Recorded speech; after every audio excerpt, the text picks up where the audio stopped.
కృష్ణుడు రాధాదేవిని ఎందుకు పెళ్లి చేసుకోలేదో మీకు తెలుసా? రాధాదేవి నన్ను పెళ్లి చేసుకో అని శ్రీకృష్ణుణ్ణి అడగగా కృష్ణుడు ఏం చెప్పాడో మీకు తెలిస్తే మీరు బాధతో ఏడ్చేస్తారు. కంసుణ్ణి చంపడానికి కృష్ణుడు బృందావనాన్ని వదిలి వెళ్లిపోతున్నప్పుడు మొత్తం బృందావనంలో ఉన్న వారంతా ఏడుస్తూ కృష్ణుడికి వీడుకోలు చెబుతున్నారు.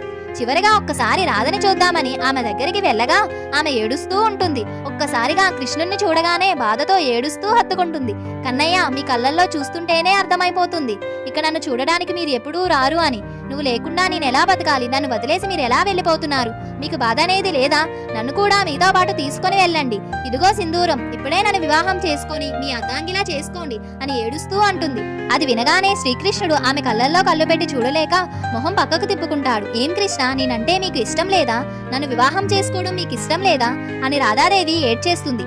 అలా కొద్దిసేపటి తర్వాత, కన్నయ్య నన్ను క్షమించు, నా ప్రేమని వివాహంలాగా మార్చు అని నిన్ను ఇబ్బంది పెట్టాను. నీకు ఇష్టం ఉందో లేదో తెలియకుండా నిన్ను అడిగేశాను. నన్ను క్షమించు కన్నయ్య, నన్ను క్షమించు అని అంటుంది. నా వైపు అసలు చూడవా కన్నయ్య?